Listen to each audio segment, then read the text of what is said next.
Ladies and gentlemen, the longest season ticket holder in the history of the Pittsburgh Penguins, Ray Olmo, and legendary actress Rue McClanahan. Straight ahead on Night Talk.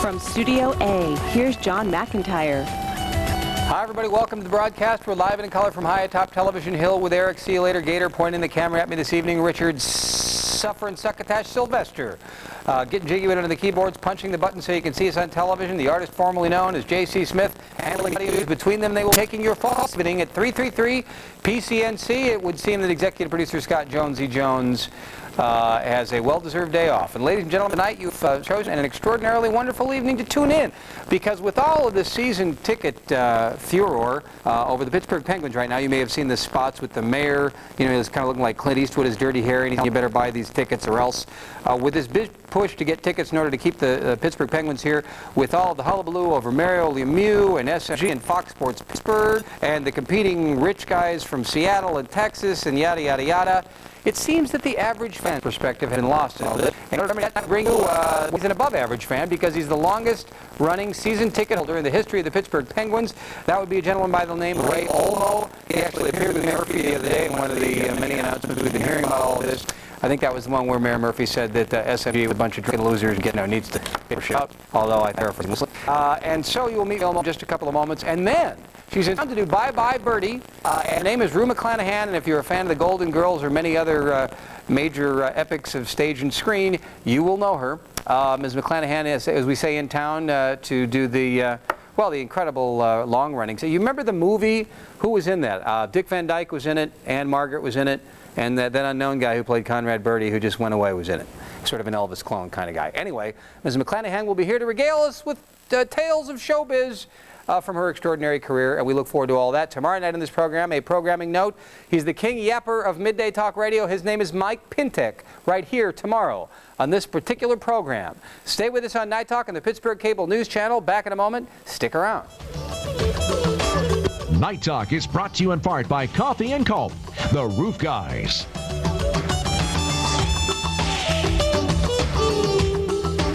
The official transportation provider of Night Talk is Pittsburgh Limousine, the one clear choice in transportation. Ladies and gentlemen, the entire history of the team known as the Pittsburgh Penguins, there is no one man, no one woman, no one person of any kind, no one alien, no one dog, cat, or any kind of animal on the planet who has owned a season ticket longer than this human being right here, Ray Olmo. Ray, welcome to Night Talk. Thank you.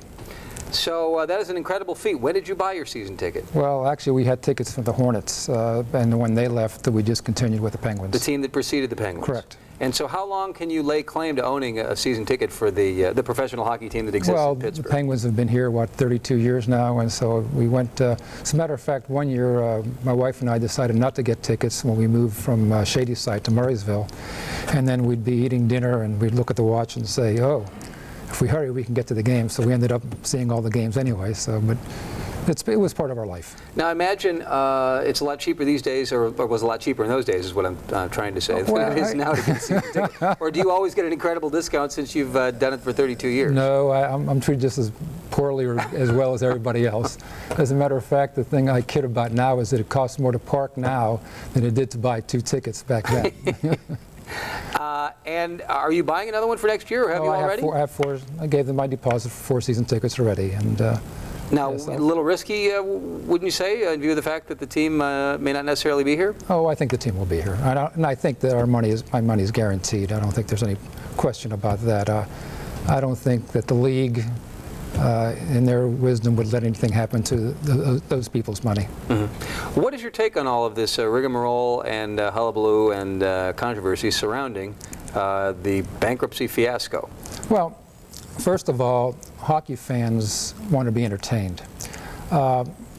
the financial situation of the team is something that I feel that belongs in the financial section of the paper, or if you want to put it in the front page, put it there. The fan wants to be entertained, wants to see games, they want to see hard play, they want to see physical endeavor. So it's a mixed emotion that that takes over from the thrust of the game. But the game is the name of the thing, and you know, if the Penguins would happen to leave Pittsburgh, Pittsburgh would have a hockey team.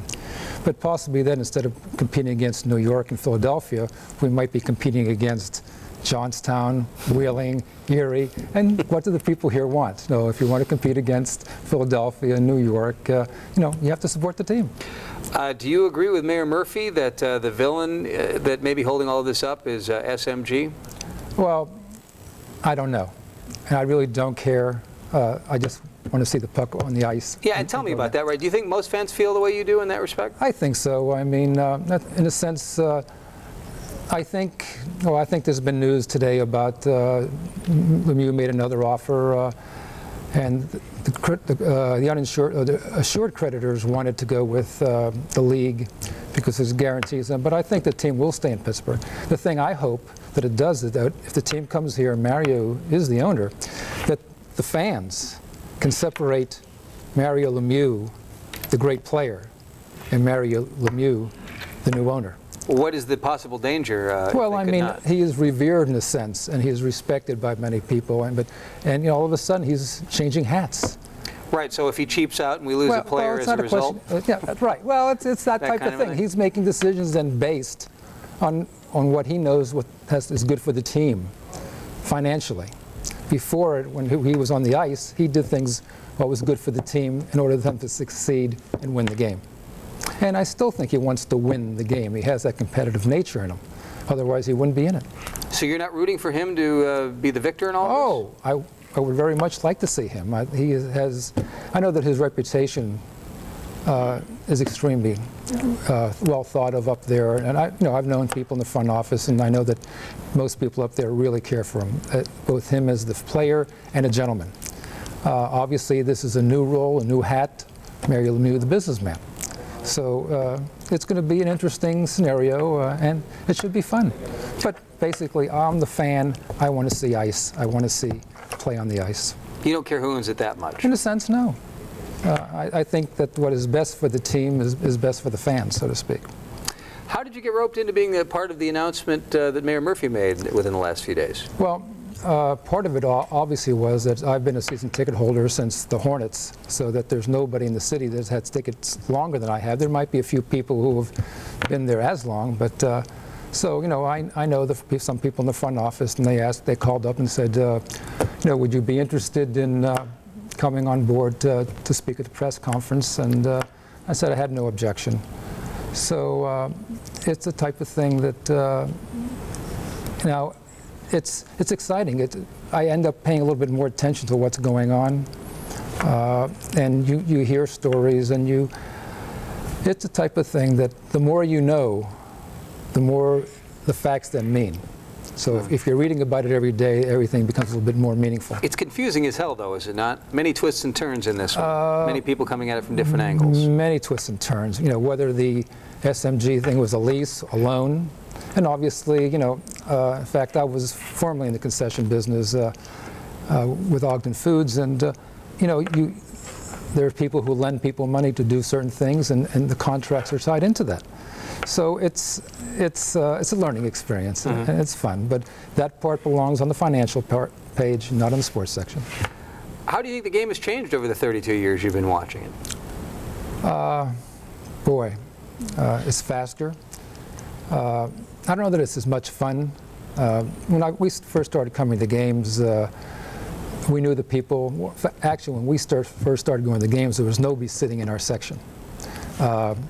And then if you put too many people in the section, the Civic Arena then had to put an usher there. Once you had 10 people in the section, they had to put an usher there. So, when we first started and had our seats, we had 4 seats or something like that. There was no problem. But as the fans started coming in, not only did you feel that some of the players were like family, but the fans were family. Now you don't see the same faces necessarily there every day or all the time. To me, it's not quite the same. Do you agree with the criticism I've heard that there aren't as many sort of regular Pittsburghers there and too many yuppies with cell phones? Well, I have a cell phone on my hip, but I mean, it's off right now. But no, we need young blood to come in to take over. As I said, I've been a season ticket holder, for 30-some years now. So we need somebody to come in a little bit younger, but to find this as part of entertainment. I think there's so many ways to spend the entertainment dollar today. And the Penguins have to realize it. They're entertainment, and they have to learn how to appeal to the masses and how to make that successful for them. Do you like it when there was more fighting in hockey, or now when, I guess comparatively to the so-called battle days, fighting is not necessary in hockey. I mean, back when there were 6 teams, and those teams were playing each other every other week, there was reason, oh, Ed did this to me, I'm going to get him back. And I know this, and I've talked to players about this type of thing. Now you see a team today, it might be 3 months that you see them next again, or maybe once in a year that you see the team. I don't think there's any need for fighting. There's no need for high sticking, so to speak. In other words, sometimes the fighting alleviates that pressure. I mean, because they are using a lethal stick that could cause some harm. But it's the type of thing that I think that it's important that fighting is not, it's been inbred in the game, but I think it'll disappear. I think the focus of that will go away. And your prediction is that the Penguins will end up staying in Pittsburgh? Yes. Regardless of who owns them? Regardless of who owns them. And you would encourage people to buy season tickets? Oh, if they want to be entertained, that's the greatest place to go. I mean, I've been to football games. I've been, I turned down football tickets because I'd rather watch it on TV. So why is hockey your favorite sport? Why is it the best sport to watch live? If you go there, there's more action for the 60 minutes. Mm-hmm. I mean, football is a great sport, but you have about 6 minutes of action in the whole thing. Baseball, I remember going to a game, and my wife said once the game would start, it was the 3rd inning. I mean, when I go to a hockey game, I basically pay attention to what's going on the ice, and don't interrupt. There's face-offs. I'll talk to you then, but it's a good, fast, clean, exciting game. All right, Ray Olmo, thanks so much for coming on the program. We really appreciate your time. Thank you. And good luck on what you and everybody else wants, I think, and that's keeping the Pens in Pittsburgh. Thank you. Ray Olmo, ladies and gentlemen, again, the longest season ticket holder in the history of Penguins. Straight ahead, actress Rue McClanahan on Night Talk. Night Talk is sponsored in part by Bear of Pennsylvania.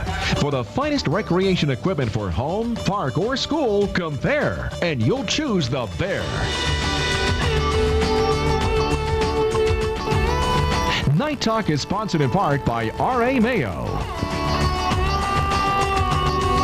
You didn't believe it. Back on Night Talk, ladies and gentlemen, the legendary, the one, the only, the lovely, the talented, and we're darn glad she's here, Rue McClanahan. I thought you were talking about yourself there for a moment. I was, as a matter of fact, but I thought it would be good to switch off the last second just to be polite. Those are beautiful earrings, by the way, as well as your beautiful outfit. They're part of Golden Girls. I was able. Oh, seriously? I was able to get when I signed my 7th-year contract. I said, "Now I'll sign for a 7th year, but I want all the costumes of the show that I've done for the entire 7 years." Did you really cut that deal? Are you serious? Yes, and I wore 5 to 6 outfits on each show, and we did 22 to 25 shows a year, and we did 7 years, and then we did an 8th year called Golden Palace. That's a lot of clothes. Although I didn't get all of them, I did get enough that it takes an entire bedroom. I had to make our bedroom into a closet. Was that the main reason you signed up for the last couple of years? That was the main reason. Well, I'll tell you, it was a good thing to do because this came from Golden Girls. Yeah. These came from Golden Girls. All right, and well, let's talk about Golden Girls a little bit since you bring it up. Obviously, people beat that to death constantly, and I do want to talk about Bye Bye Birdie, the wonderful stage production which you are starring in right now in Pittsburgh. Yeah. But having said that, I suppose you still get the most feedback from your star performance on Golden Girls than anything else. Yes, I was very, very fortunate to be cast as Blanche on Golden Girls. It was when, I was told about it. My agent called me about it. That was back in '85 when we started.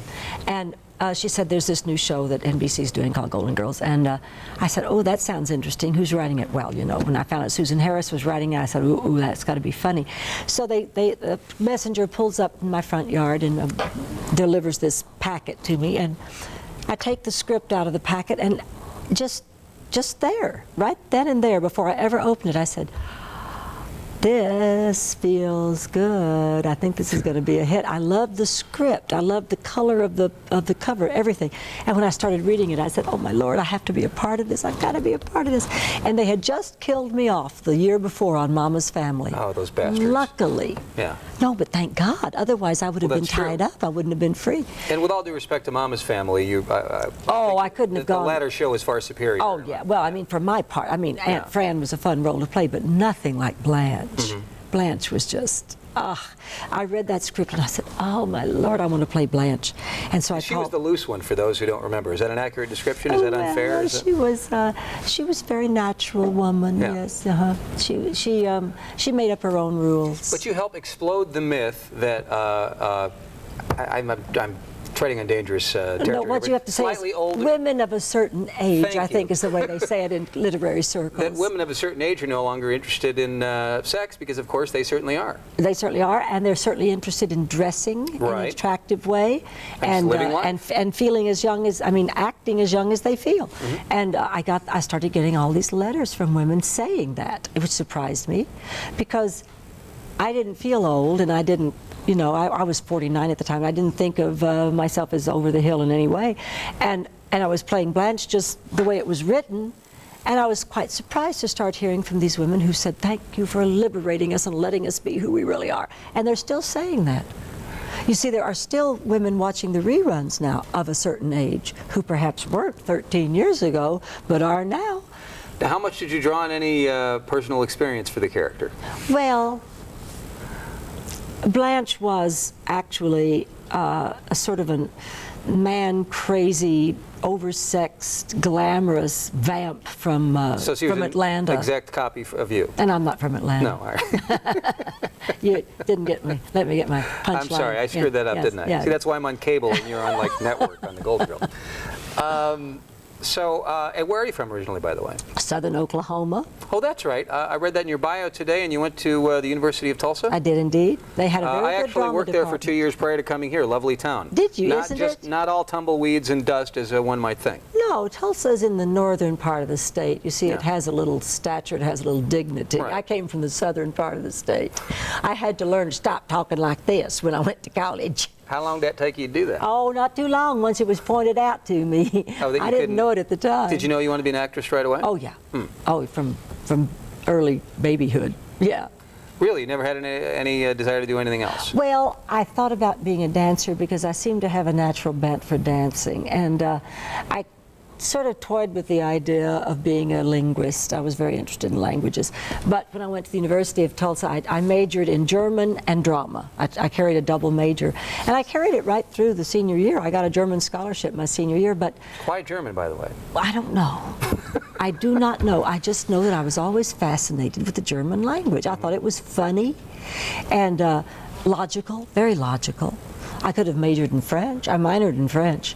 But I just loved German. I think it was from all those World War II movies. It was the first foreign language I'd ever heard, you know. And I was fascinated with German. All right, I'll tell you what, let's take a break and cover more of Rue McClanahan's incredible career and take some calls if you got them at 333-PCNC. Night Talk continues in a moment. The official transportation provider of Night Talk is Pittsburgh Limousine. Whether it's for business or a special night on the town, Pittsburgh Limousine is the one clear choice in transportation.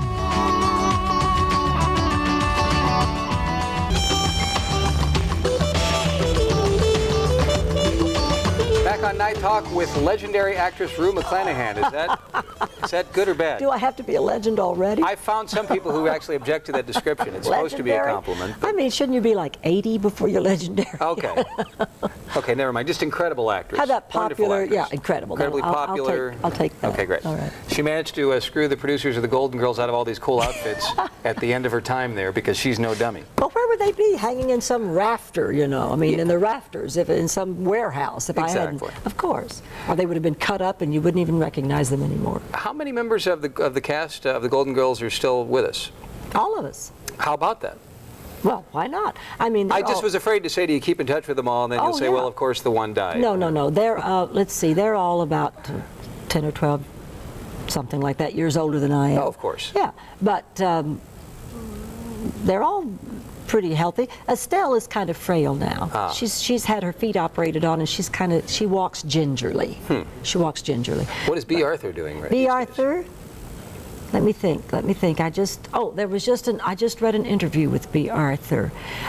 What she's done in the past 2 or 3 years is she's been doing some little theater there around L.A. Yeah, and she sang in a concert out on Long Island last year, but she doesn't do that much. Now, Betty just got a new show picked up on CBS. She's got a series. She's in a series with Sharon. Oh, Sharon? From NYPD. From NYPD Blue? Sharon, that's not one of my big shows.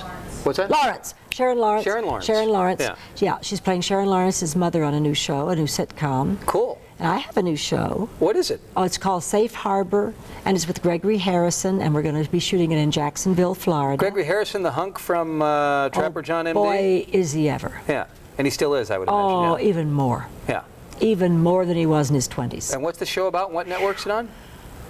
I'm playing his mother, of course. It's on Warner Brothers. Okay, the WB. Yeah. The up-and-coming network. Yeah. And, yeah. And what's the plot? It'll be on Monday nights at 9. It follows Seventh Heaven. Okay. And it's written by Brenda, the same woman who writes Seventh Heaven. And it's about a sheriff of a little Florida town who is a widower with 4 boys, 2 12-year-old twins, 14 and 16-year-old boys, and then his mother, who's a widow, lives with him, or they live with her actually, in the Magic Beach Hotel. And the Magic Beach Hotel was my husband's and my hotel, and he was a magician, and I was his assistant. And his dream, when we worked up in the New York area, in the Catskills, was to come down to Florida and have his own captive audience. Everybody who comes in, he entertains, and we did that. And so they put a freeway in, or an interstate or something, and it destroyed the business. It just killed the town, and he died of a broken heart. So now here I am, this out of work, unemployed magician's assistant, living with my son, the sheriff, in a and his hotel. 4 boys, in a motel. In a motel. Kind of a rundown, kind of old motel. Yeah. Nobody, we don't even take any guests anymore. No? We just live there. No. Does that make you sort of Ain't B, only modernized? No, I'm very glamorous and very kind of flamboyant. Okay. She's very, very flamboyant. She's a magician's assistant. She wears her old costumes all the time. Cool. So she's not the typical grandmother. You're going to make the deal to keep those costumes, I hope. Yes, I've already made that deal. It's Aaron Spelling. He said, I have never in my life given costumes to anybody. This is the first time. Seriously? Yeah. Yeah, seriously. All right, let's get a call for Rue McClanahan from Gerard. Hi, Gerard. Gerard, you still there? Hi, Rue. How are you? Hello, Gerard. How are you? I'm doing excellent, thank you. Welcome to Pittsburgh. Thank you. I'm calling because actually I have a couple questions. One, who did you have a great time with on the cast? You guys looked like you had a blast. Who was the comedian on the show? You mean which of the women? Yes. Which one is my closest friend of? Which one was the funniest, I think is what he's trying to say. Oh, Lord, I can't say which one's the funniest because everybody was funny. But the one I'm the closest to is Estelle Getty, who played Sophia. She and I have remained closer. Well, is there a chance that there might be a movie or an updated, like a 2-hour, let's see what the Golden Globes... Everybody always asks that, and the thing is, no, there isn't a chance of that, actually. That won't happen. Really? Why is there not a chance of that? Well, B. Arthur is very shy. And she come just, on. oh yeah, she really is. Seriously? Oh yeah. You're not kidding? No. How could you play Maud and be, Well, because she plays Maud, but she's not Maud. Yeah. And she just doesn't really want to do anything more about Golden Girls. She's looking to do, I guess, newer things. I don't know. I would love to. I always thought we ought to do the Golden Girls go to Paris. That was always my hope. That would be cool. Yeah, but that never happened. How is it, by the way, you say you're working on this new, so it's not a situation comedy, it's more of a drama. It's a, they call them a dramedy, don't they? Is that what they call them? Because Gregory Harrison will be doing the drama part. He'll be solving the crimes every week, and I'll be carrying the comedy part, along with the 12-year-old identical twins who get into a lot of trouble, of course. But was it an appealing idea from the beginning to work with Aaron Spelling, who's had a lot of success in television over the years? Yes, it was indeed, and he's a very nice man from Texas, and and real warm and very, he's known as one of the most generous producers in Los Angeles, in town. Generous in terms of laying out actual cash money, or? In terms of taking care of his actors. You know, you get good treatment from him. Let's take a call from Lauren for Rue McClanahan. Hi, Lauren. Hello? Hi. Hello. Hi. Hi. I just have to say something. All right. I hope it's clean. Oh, yeah, it is. Good. Your show is like the reruns and stuff are on every day on Lifetime at 5 o'clock. Yes. Yeah. Yes. And? And this is no joke. I literally watch them every single day. I swear I'm like your #1 fan. Do you mind if I ask you a personal question? No. How old are you? 11. Huh? 11. 11? Yeah. Gosh, we started making those shows 15 years ago, so... There's 2 episodes on, so it's like a full hour. Yes, that's right. Well, I'm glad to have you aboard. Thank you. Yeah. I just love your show. Do you have a favorite episode? Not really. I like every episode for like 5 times. Well, thank you. Yeah, I just watched them today. I love having a young audience. It's really great. Thank you. Lauren, Yes. Oh my God. look, and thanks so much for calling. Oh yeah. Sounds like it was fun for you. Are you surprised at how young the audience is? No, because it was a young audience back when we were just starting out. The youngest one I met was 2.5. And they would now be, what, 17? Yeah. They were just, I don't know. I was surprised at first, and then I got used to it, because I think it's because they were so, and they are so interested in the warmth that they get from the friendship that's displayed on that show. I used to get a lot of fan mail from kids Lauren's age saying, you know, I wish I had a family like that. And is there any chance that I could come and live with you, you know, which is kind of sad. But I mean, a lot of families don't have that kind of connection that we had, you know, and we weren't even related except for Estelle and Bea. Right. But it was like someone said, watching your show is like sitting around the hearth. That was one of the fan letters I got. Rue McClanahan is with us, back with more of your phone calls and more of a conversation on Night Talk in a moment.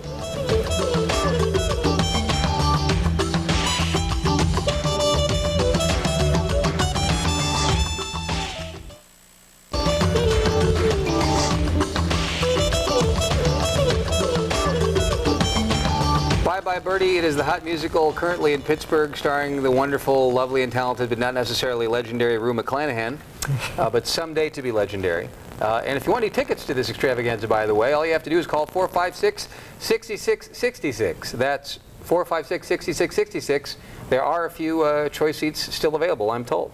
And you were telling me before we went on here that the only Bye Bye Birdie I have seen, I'm ashamed to say, was the motion picture version with Dick Van Dyke and Paul Lynde and Anne Margaret. And apparently, if that's your only exposure, you'll want to see the play even more, because the plot is significantly different. Yes. What we're doing is the revived version that was done by Tommy Tune about 6 or 8 years ago, that won 6 Tonys, I think. And he's added, for one thing, he's added a song for my character. In the original, and maybe in the film, Mae Peterson didn't have a number. But at the very end of the show now, there is a duet, which is a wonderful, vivacious, vibrant song for my character.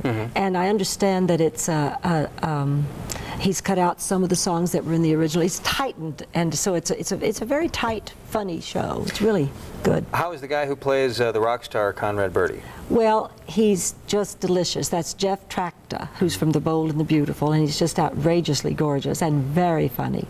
And he is, in fact, a singing star in Europe.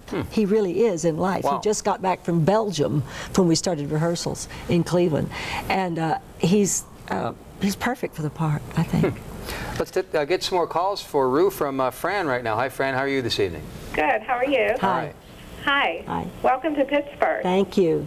I just have a question. Well, I met you the other night at the cast party. It was such a pleasure to finally meet you. I watch you all the time at 11:30 at night, actually, till 12:30. You're on for an hour. Man, you're on 24 hours a day. Well, no, 2 hours a day. 2 hours. Oh, that's still huge. My question was, do you have any children? Yes, I have a son, Mark, who is a jazz guitarist, and he plays in Austin, Texas. And in fact, he teaches at the guitar school there. And then he plays around town, and he's planning to move to New York next year. And the way I feel about that, I think, is the way my parents felt about my announcement that I was going to New York to try and become an actress. Mixed emotions, huh? Well, he's got to do it. You know, that's the big proving ground, New York City. And he's got Austin in his pocket now, and I guess he wants to try the Big Apple. Fran, you've seen the play? Yes, it's wonderful. Just Thank wonderful. you. Thank you. I was there for opening night. It was fabulous. That was a rather spectacular opening night. That was a wonderful audience. It was just great. Yeah, it made my husband cry. Oh. That night, it did, because of the, I'm interpreting this, I guess it's the reason, it was because of the show business aspect of it all. It was such a good production and such a good audience and such a good feeling of theater, you know, that it was just very moving. It was just wonderful. Well, good luck to you. Thank you. Thank you. Fran, thanks so much for your call. Have a good evening. Let's keep the phone hit parade going. Here's Nick for Rue McClanahan. Hi, Nick. Hi, how are you doing? Hi, All right. Nick. Hi, Mrs. McClanahan. How are you doing today? I'm fine. How are you? Pretty good, really good, actually. I have a couple questions for you. How did you get started in acting? Well, when I graduated college from the University of Tulsa, I had no connections whatsoever. That's not the place to go to college if you want to make connections that will help you later in New York. I went to New York and just enrolled in an acting class with Uta Hagen at the Herbert Berghoff School, and I enrolled in 3 different dance classes, and I took dance and drama, and then I went to various auditions, one of which was for the Erie Playhouse, and I got hired to be the ingenue at the Erie Playhouse for that coming season. So I got another year of experience under my belt, and then I went out to the Pasadena Playhouse and I won a scholarship there for the 3rd year. So I skipped the first second because I was already 25 years old by then. So they gave me a scholarship there, and I was in, you know, I got the leads in the plays there. I just, after that I went back to New York, and I just absolutely wouldn't let anything stop me because I didn't have any connections whatsoever, but I felt that I had to succeed. I mean, I just had to. Can people still pack up their bags, move to New York, and succeed, or is everything a lot more complicated these days? Kids are still doing it. They're still doing it. I have a lot of young friends in their 20s who are doing that. And I have some others that I've just met here in Bye Bye Birdie who are coming to New York. They're going to graduate next spring. They're coming to New York. So that's really the place to get started. Where are you living these days, by the way? In New York City, but now we're going to be living in Jacksonville because of the show Safe Harbor being shot in Jacksonville. Well, that'll be some culture shock. I mean, I realize you're... Tell me about it. I just got moved into New York, just got moved into the new condo, and just got it decorated and finally almost unpacked, and we get this show in Jacksonville. Oh, man. Can you keep the condo? Oh, yeah. Good, well, we good, bought good. the condo, but, I mean, you never know about a show. I mean, how long will it last, Right. you know? It got picked up for 13. That doesn't mean it'll get picked up for another year. But I bet you don't sweat those things as much as you used to. I tell you the truth, I couldn't care less.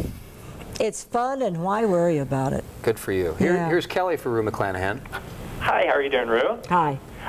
Couple questions for you. Everyone's saying that they love you in Golden Girls. I see the reruns of Mama's Family every once in a while. Loved you in Mama's Family, too. However, my question was, you hear about a lot of people leaving their shows on bad terms with the other cast and crew. How did you leave Golden Girls? Is everything good between you and the other ladies? Well, I don't know. I cried buckets of tears when that one was, I mean, I really didn't want that one to be over. I'm still on good terms with all 3 women, and I expect to be forever. I don't see any reason why not to be. That's great to hear then.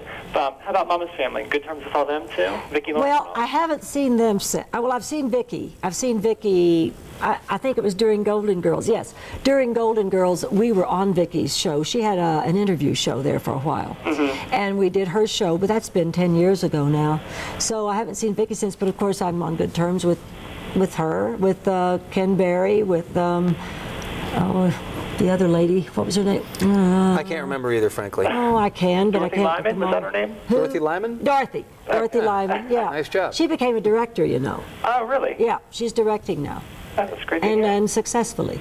That's great to hear. She's smart. Kelly, thanks for your call. We appreciate it. Thanks.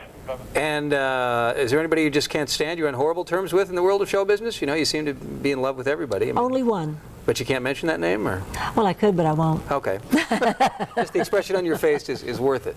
Maybe I can find out during the break, although I doubt it. Back in a moment with Rue McClanahan and more of your phone calls. Stick around.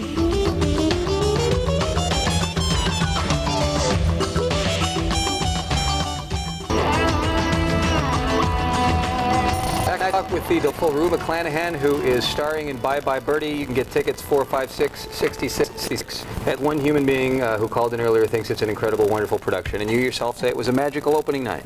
It was.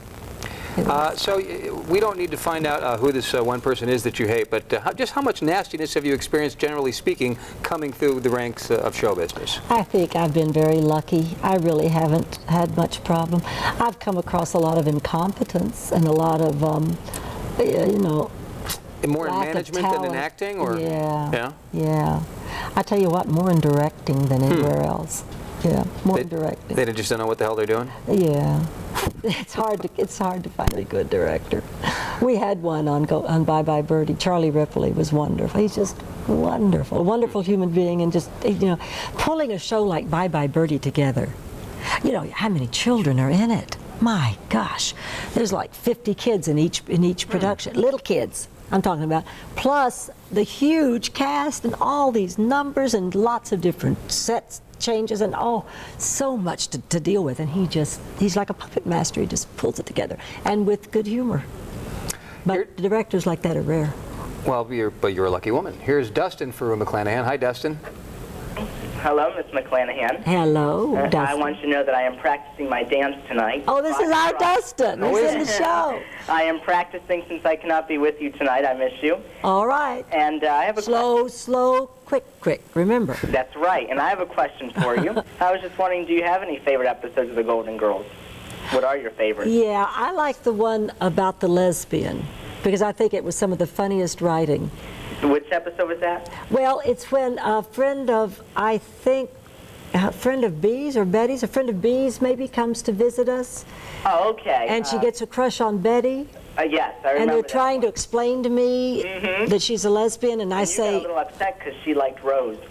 I got upset after I find out what they mean by lesbian. Yeah, but first I think they're talking about Lebanese. I say, well, what's the matter with that? Danny Thomas's one, isn't it? I thought the writing on that was funny. It was so much fun to play. And I also like the one where you come dressed as a nun inside. You were doing the production. Of Sound of Music. Yes.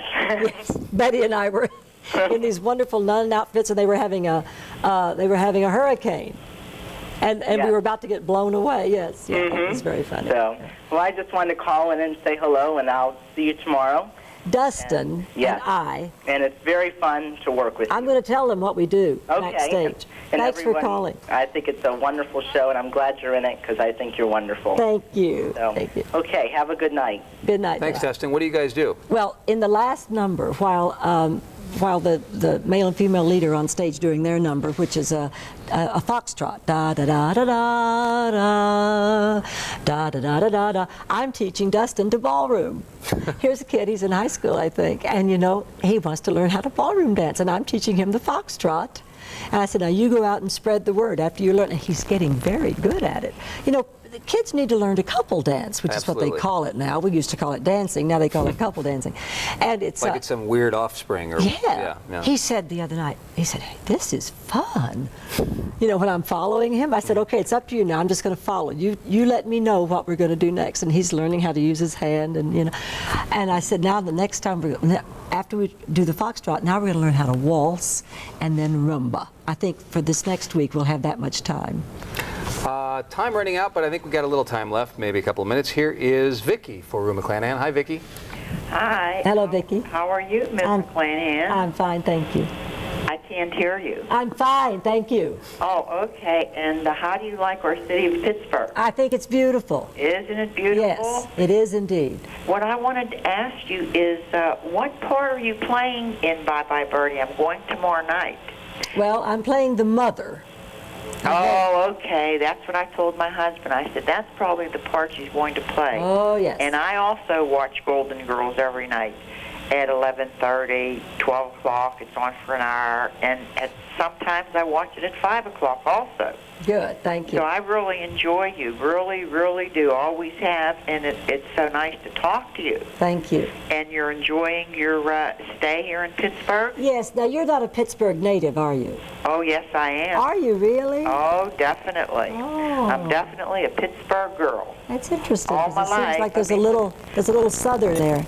Do you think? Uh-huh. Well, my husband's brother lives in Jacksonville, and you said that's where you're going. Yeah. My brother lives out there. And my husband, he writes screenplays. So what I was wondering also is how do you decide on what role you want to play? Does your agent present you with a script, and you decide from there? My manager generally sends me the scripts, and I usually go just on the character in the show, and also who's producing it, and how well it's written, and if I think it would be, fun to do. Rue, I'm sorry to say we're out of time, but We're out of time, Vicki. I'm sure Bye. you chose Bye Bye Birdie because it's fun to do, and we look forward to seeing you in that. Absolutely. Thanks so much for coming up Thank here live you. tonight. We appreciate it. It was fun. Rue McClanahan, ladies and gentlemen, back with a moment with a commentary and some other such nonsense. Stick around.